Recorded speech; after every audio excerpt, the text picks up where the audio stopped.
องดีนทำอะไรอยู่ครับลูก กำลังเล่นเกมอยู่ครับ แม่มีอะไรจะให้ อะไรเหรอครับอยู่ไหนเนาะ แช ว้าว ร์ สวยมากเลยเครื่องบินไม้ทั้ง3 อัน เครื่องบินไม้3แบบมีปีก1ชั้น2ชั้นแล้วก็3ชั้นนะครับลูก อ้าวลืมไปเลยส อ๋อ วัสดีค่ะคุณผู้ชม ก็มาอยู่กับผมในช่อง Mom and Me DIY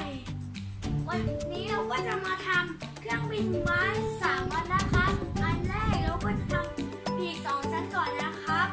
ซึ่งผมชอบที่สุด แล้วมันดูจืดไปคุณผู้ชมก็เปรย์พ่นสี เดี๋ยวแม่ช่วยจัดการให้เนาะวันนี้เราจะทำปีก2ชั้นก่อนแล้วครับ ครับ ถ้าอย่างนั้นเดี๋ยวแม่จะจัดการพ่นสีให้นะครับ ไปเลยปึ๊บ เดี๋ยวคุณแม่ก็จะพ่นสีให้น้องดีนนะคะ ตามมาดูกันเลยค่ะ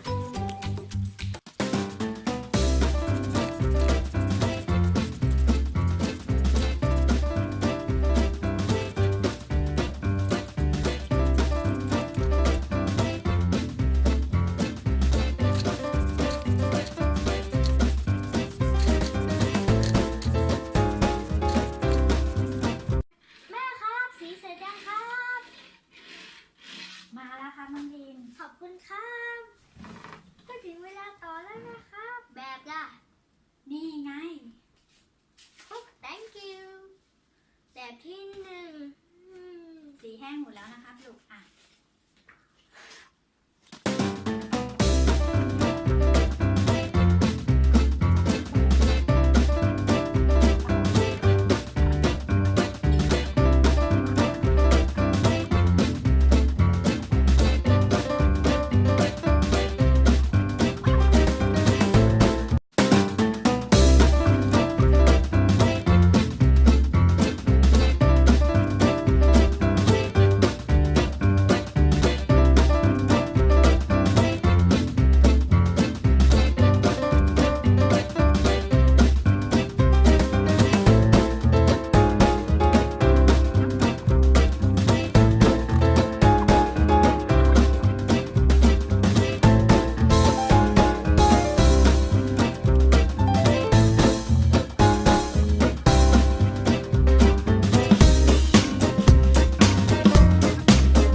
กด Subscribe และกดกระดิ่งเพื่อเป็นกำลังใจให้เราสองแม่ลูกด้วยนะครับขอบคุณครับ